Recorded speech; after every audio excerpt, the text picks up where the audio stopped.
안녕하세요. 켄입니다. 글이 하나가 올라왔어요. 카페에. 방금 전에 올라온 글인데, 저 같은 경우에 이거를 보자마자 하던 일을 멈추고 여기에 뛰어들고 있어요. 왜 그러냐면은 이런 상황을 겪은 분들이야말로 진짜로 제대로 뭔가 해낼 수 있는 상황에 놓인 거라고 저는 생각을 하기 때문에 그렇습니다. 일단 제목은 제가 마음대로 이렇게 만들었는데 이거에 대해서 얘기를 해볼게요. 영어 과외 선생님들은 영어를 왜 못 가르치나? 라는 질문입니다. 근데 여기에 글을 잠깐 제가 읽어봤을 때 무슨 내용인지 알 것 같아요. 통감합니다. 저도 그런 시절을 겪으면서 어렸을 때 영어를 배워왔고 그래서 절대 안 됐던 부분들이 있기 때문에 네, 그래서 결국 제가 이 일을 하고 있는 거고요. 이걸 말씀을 드리자면 영어 선생님들이 영어를 잘 가르쳐요. 근데 잘이라는 기준은 내가 내 학생에게 내가 생각할 때 좋은 것을 내 학생에게 준다는 것이지 절대로 그 학생이 배워낼 만한 것을 내가 하나하나 개인화시켜서 가르친다는 게 아니에요. 그래서 두 가지가 상충이 되는데 그러면서도 양립이 돼요. 어떤 얘기냐면은 그 사람들은 영어를 진짜 잘 가르치는데 문제는 아이가 못 배워요. 그럼 영어를 못 가르치는 거잖아요. 아니요. 근데 또 그건 영어를 잘 가르치는 거예요. 왜냐면은 그 사람들 나름대로의 정립된 뭔가 스킬이 있기 때문에. 그래서 이 잘과 못이라는 거에 대한 정의 자체가 힘들기 때문에 이거를 말씀드리기가 힘들어요. 근데 못 가르친다라고 말씀을 여기다가 이제 적는 이유는 뭐냐면 어머니 입장에서 못 가르쳤기 때문이에요. 저는 그리고 절대로 과외 선생님들 내지는 학원 선생님들 내지는 학교 교육이나 이런 것들을 옹호하지 않습니다. 저는 반대예요. 그런 교육들 굉장히 잘못됐다고 생각을 하고 그 이유는 제가 배우는 방식이 그들이 가르친 방식과는 완전히 달랐기 때문입니다. 자, 여기까지 이제 말씀드렸고 설명을 하나 읽어보면서 드릴게요. 영어 과외 쌤들 이렇게 돼 있는데 영어 과외 6개월 초 6이라고 돼 있죠. 문법 독해 단어 위주로 공부했는데요. 이러면은 되는 아이들 있고 안 되는 아이들이 있어요. 되는 아이들은 이게 되는 아이들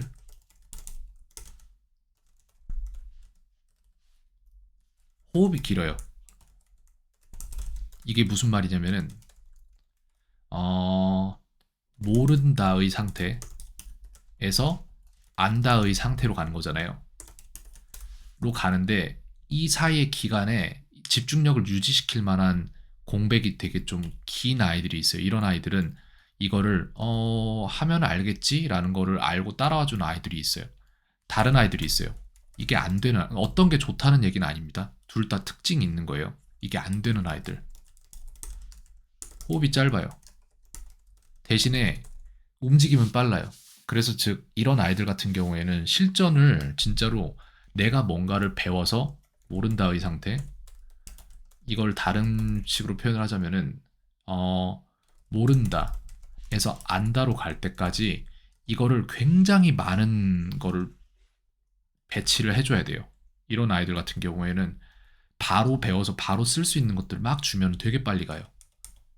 이렇게 이 아이들 같은 경우에는 예를 들어 여기에 나오는 뭐 투부정사 하나를 설명하기 위해서 수업에서 이렇게 설명을 하자면은 한 두세 시간이 넘게 걸리겠죠.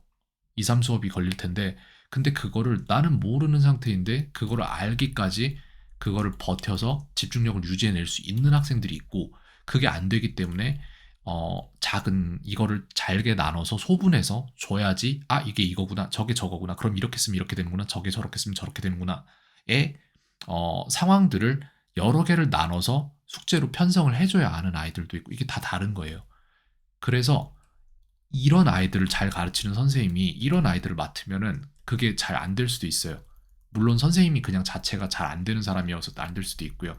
근데 이런 좀 이해는 가지고 계시면은 수업을 누구랑 하든지 간에 약간 아이의 상태에 따라 선생님이 어떤 사람이 와야 되는지를 좀 생각해 보실 만한 여지는 있다고 생각합니다. 그다음 문법의 기본적인 거 있잖아요. 외워야 하는 것들 있죠. 사실상 이걸 또 설명을 드리자면은 모든 개인의 문제는 기억력에서 옵니다. 부족에서 온다. 이걸 말씀을 드리고 싶어요. 우리가 컴퓨터 같은 두뇌를 가지고 있다면 우리 머릿속에 있는 정보를 그거를 계속 플래시 메모리에 저장해 놓은 상태에서 바로바로 빼낼 수 있다면 그것은 언어에 충분한 역할을 해요. 근데 우리 뇌는 그렇게 안 생겼기 때문에 이 우리가 기본적으로 알아야 할 것 될 것들을 이제 단기 기억에서 장기 기억으로 밀어 넣고 그 장기 기억에 있는 것들을 내가 지금 바로 응용해야 되는 것과 같이 조합해서 사용하는 게 그게 이제 우리가 배워나가는 과정이란 말이에요. 그래서 장기 기억으로 점점 몰아 넣는 거예요. 내지는 툭 치면 나가는 근육 기억도 있을 수 있고.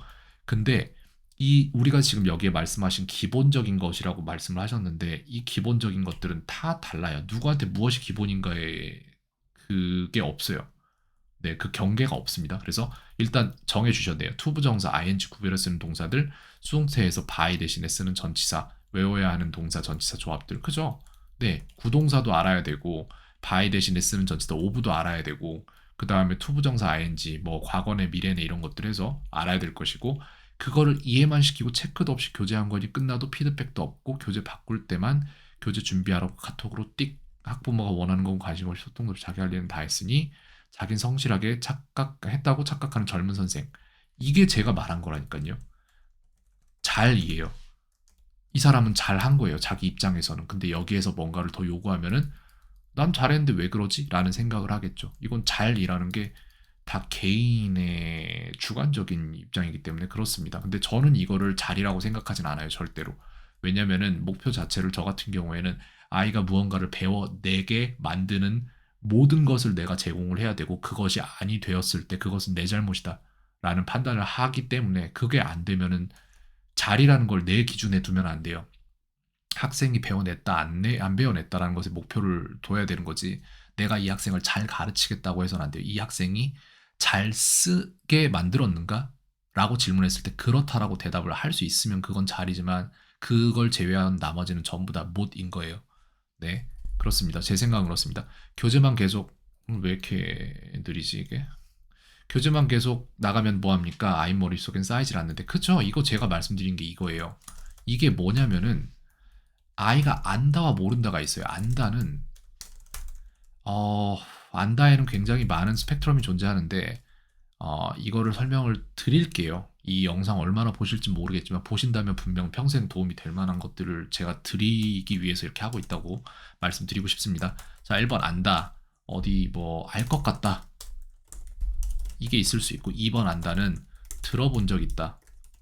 많아요. 나누면 나눌수록 끝도 없겠지만 있습니다. 이런 것들이 들어본 적 있다. 3번 안다는 본 적 있다. 이것도 있을 수 있고 4번 안다는 알았는데 까먹었다. 5번 안다는 진짜 안다예요 이게. 나 알아. 그럼 아는 거예요 그거는. 근데 6번 안다는 남에게 설명할 수 있다. 이 안다가 있을 수 있고 8세 아동에게 설명해서 그 아이가 다른 8세 아동에게 설명했을 때도 지식이 전달될 수 있다. 이렇게까지 설명을 해낼 수 있는 안다면은 그건 진짜 아는 거죠. 그래서 아이가 이 안다의 여러 스펙트럼 속에서 어디에 머무르고 있는지를 분명히 아셔야 돼요. 제가 볼 때는 아마 1번일 거예요. 알 것 같아. 라는 생각으로 이런 사람들은 어떻게 가냐면은 계속 앉아서 듣다 보면 언젠간 이런 취지로 뭔가를 접근을 할 거란 말이에요. 근데 이거를 그러면은 그렇게 들었으니까 그건 학생의 잘못이잖아요 라고 말할 수도 있어요. 누군가는 그렇게 할 거예요. 근데 그렇게 생각하면 절대 안 돼요. 왜냐면은 뭔가를 내가 알고 그리고 8세 아동에게 설명해서 그 아이가 이거를 다시 설명을 이어나갔을 때 그러니까 다른 아이에게 전달했을 때도 알 수 있을 때까지 가기 위한 이벤트들은 분명히 존재할 거예요. 근데 이 이벤트 중에서 가장 강한 이벤트는 모티베이션입니다. 나도 그렇게 돼야지 라는 모티베이션이 있으면 사람은 뭐든 할 수 있죠. 근데 어쨌건 간에 요 안에서 어떤 부분에 있는지를 생각을 해야 되는데 알 것 같다에는 절대로 이 정도 레벨에서는 절대 장기 기억으로 들어가지 않아요. 들어본 적 있다도 있을 수 있죠.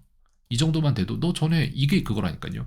선생님이 이거 가르쳐 줬잖아 전에 라고 얘기를 했는데 이 아이는 모르겠어요. 그럼 여기 있는 거예요. 예, 투부정사 뭔지 알아? 라고 했을 때 네 알아요 라고 하면은 이 정도로 말하면은 네 들어본 적이 있어요죠. 본 적이 있다는 뭐냐면은 네 제가 유튜브 영상 한번 본 적이 있어요. 이게 본 적이 있다고 알았는데 까먹었다면은 예전에는 그거로 문제 풀면 다 맞았었는데 지금은 모르겠어요. 이게 까먹었다요. 안다는 문제 풀면 맞는다가 안다고 남에게 설명할 수 있다는 학교에서 성적이 잘 나와서 누군가가 설명을 요구하면은 그러면은 너 이거 이렇게 되지. 저렇게 되면 저렇게 되잖아. 그러니까 이건 이거야. 이렇게 할 수 있는 게 6번이에요. 7번은 대단한 거죠. 이거는 진짜로 대학 교수들도 이게 안 돼요. 이런 게 잘 되는 사람이 이제 파인만 같은 사람들이 이런 걸 하는 사람들인데 이거를 기준으로 좀 가면 좋은데 여기까지는 가기가 정말 힘들죠. 무튼 그렇습니다. 그래서 자녀분이 이 중에서 어떤 건지를 정확히 얘기를 좀 나눠봤으면 좋겠어요. 지금 말씀하시는 거 들어보니까 투부정사나 이런 거에 대한 기본적인 지식이 있으세요. 그러면 그거에 대해서 아이한테 물어보세요. 설명해봐. 그래서 아이가 어디 있는지를 한번 보셨으면 좋겠습니다. 그다음 애가 모르는 것 같다 정중히 얘기하면 기분 나빠하기만 하고 그럴 수 있어요. 오케이. 나도 기분 나빠 보강 수업 잡은 거 맘대로 바꿔버렸더니 이러면은 이거는 진짜로 이 과외라는 게 온라인 과외가 아니라 만약 방문 과외를 말씀하시는 거면은 이거는 이러면 이 사람 이동 시간은 1시간 걸릴 거잖아요. 가는 거 오는 거 하면은 이러면 이 사람 24시간 중 1시간을 날려버리신 거잖아요. 그렇죠? 이렇게 되니까 이 사람은 이게 기분이 나쁠 수 있어요. 저는 방문을 안 합니다. 그래서 이런 일도 있고 해서 솔직히 온라인이 작업 운영 면에서 더 낫기 때문에 저는 온라인만 해요. 그래서 이런 일 없도록. 근데 이거는 글쎄 그 사람 입장에서 기분 나쁠 수도 있어요. 그 다음에 기분 나쁜지 안 그래도 관두고 싶었는데 알아서 수업료 돌려준다고 하네요. 오케이. 이거는 그런 게 있어요. 저도 마찬가지인데 가르쳤을 때 가르칠 때 신이 나서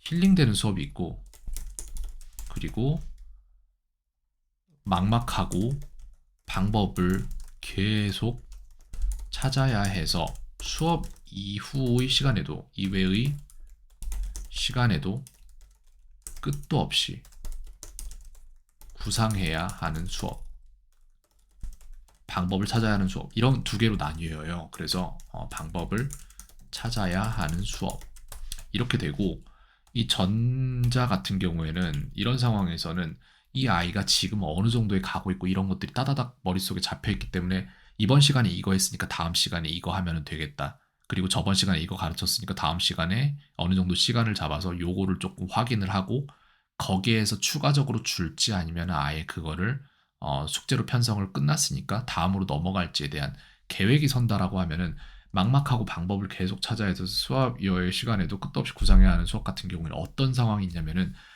아이가 6학년인데 A, B, C도 몰라요. 예를 들어서 이제 A가 무슨 소리를 내고 B가 무슨 소리를 내고 이런 것들에 대한 지식이 없어요. 근데 이 아이는 어, 과외를 6년을 받았어요, 영어를. 근데도 그게 없어요.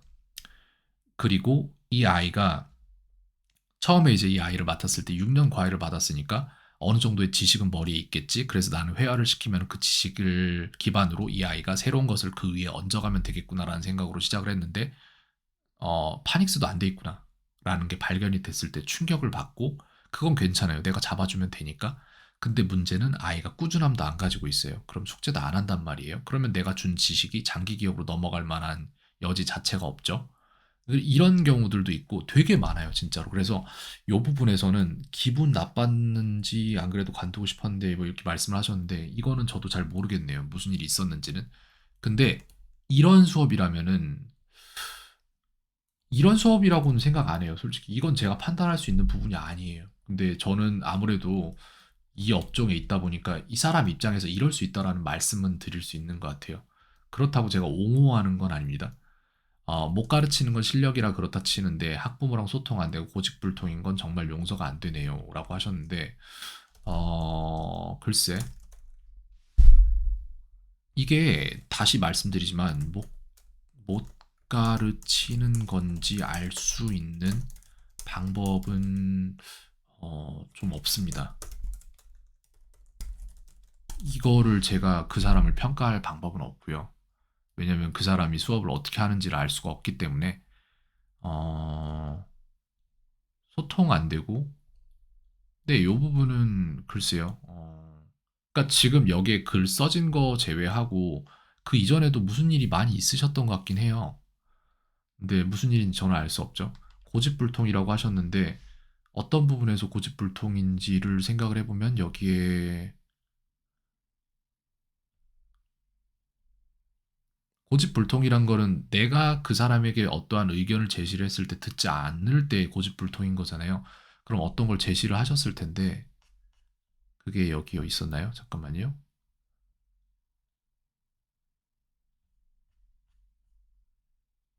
정중히 얘기하면 요거는 고집불통일 수 있죠. 그죠?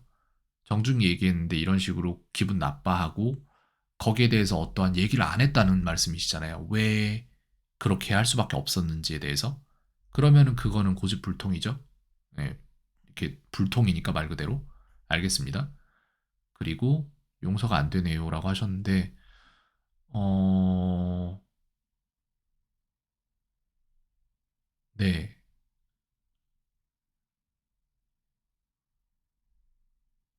근데 그렇게 생각해요. 저는 되게 과외하면서 이런저런 케이스들을 많이 봤고, 그리고 나서 나중에 깨달은 건 뭐냐면은, 제가 수업의 질이나 내지는 제 자신의 어떠한 능력치나 이런 것들을 끌어올리기 위해서 모든 것들을 투자를 하고, 그럼에도 불구하고 안 되는 수업도 있고, 뭐, 내가 별로 대단한 사람은 아니라고 생각했는데 더 평가받는 수업도 있고 그렇기 때문에 그런 것들이 너무 변수가 많아서 저는 어떻게 생각하냐면은 나에게 맞지 않으면 그 옷은 내 옷이 아니다라고 생각을 합니다. 그리고 또 그 옷이 크든 아니면 내가 크든 그거는 중요한 게 아니라 맞지 않으면 그냥 맞지 않는 거거든요. 그래서 만약에 이렇게 맞지 않아서 환불을 받고 수업이 끝났다고 하면 그거는 행복한 일이세요. 그릇이 차 있어서 문제가 되는 거지 그릇이 비어 있을 때는 무엇으로 채울지를 우리는 고민하고 거기에 대해서 생각해 볼 수 있는 거거든요. 그렇기 때문에 이건 좋은 일이니까 너무 스트레스 받지 않으셨으면 좋겠고요. 그리고 좀 더 좋은 거를 찾으시면 좋을 것 같아요. 그래서 이 영상을 지금 찍으면서 생각나는 거는 그럼 제 수업에 대해서 좀 말씀을 드려야 될 것 같은데 네, 그 말씀 드릴게요. 이 다음 영상에서 그걸 말씀을 드리도록 하겠습니다.